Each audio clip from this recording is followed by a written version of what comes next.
Have you ever been to a doctor that prescribed you a walk outside in nature rather than pills from that annoying orange medicine bottle?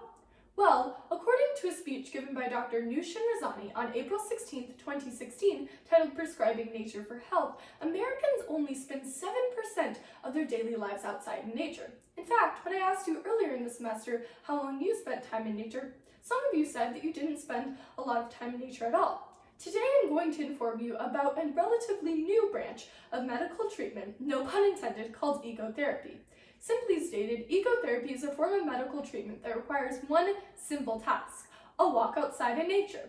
Ecotherapy is personal to me as I am the daughter of a doctor who routinely prescribes nature as a form of medical treatment. Today, I will first inform you about how ecotherapy works, then the benefits it provides to your mental health, and finally, the ways that it can act as a restorative treatment for your physical health. To begin, I'm going to discuss how ecotherapy works. But before I do so, I want you to understand that having a clear understanding of the history behind ecotherapy and how it works is important to an overall understanding of this branch of medical treatment. In fact, according to an October 2015 publication in The Atlantic by James Hamlin, the idea of using nature to heal dates as far back as 1862, when philosopher Henry David Thoreau argued that just as having a good diet and exercise habits are important to your health, so too is the amount of time that you spend outside in nature.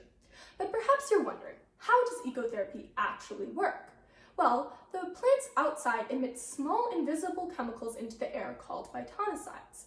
These phytoncides are used by the plants to protect themselves from harmful insects.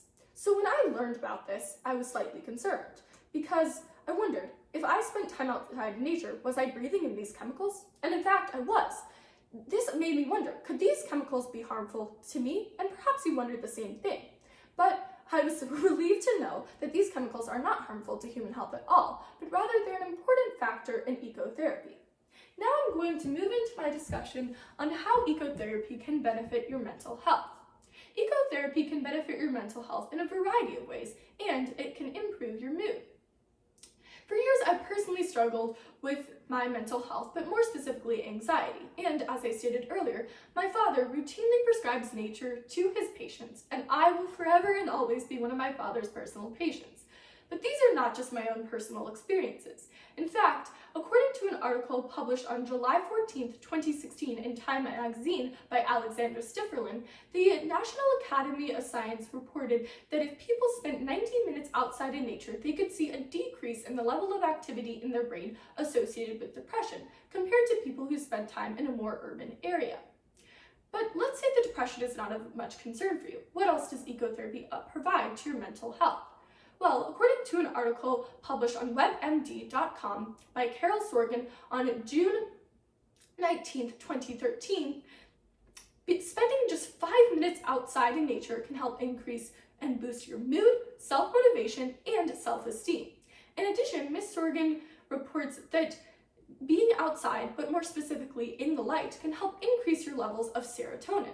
Serotonin is a chemical messenger, or a chemical that sends messages to the brain to instruct the brain to actually increase your focus and positivity. Now that I've discussed how ecotherapy can benefit your mental health, I want you to understand the restorative benefits ecotherapy has for your physical health.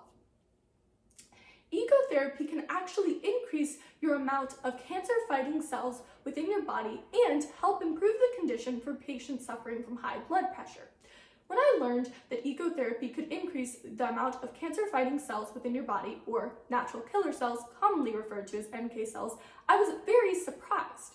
In fact, according to a study published in the OncoTarget Open Access Impact Journal on March 27, 2018, people who spent 2 to 3 days outside in nature could see an increase in their level of natural killer cells.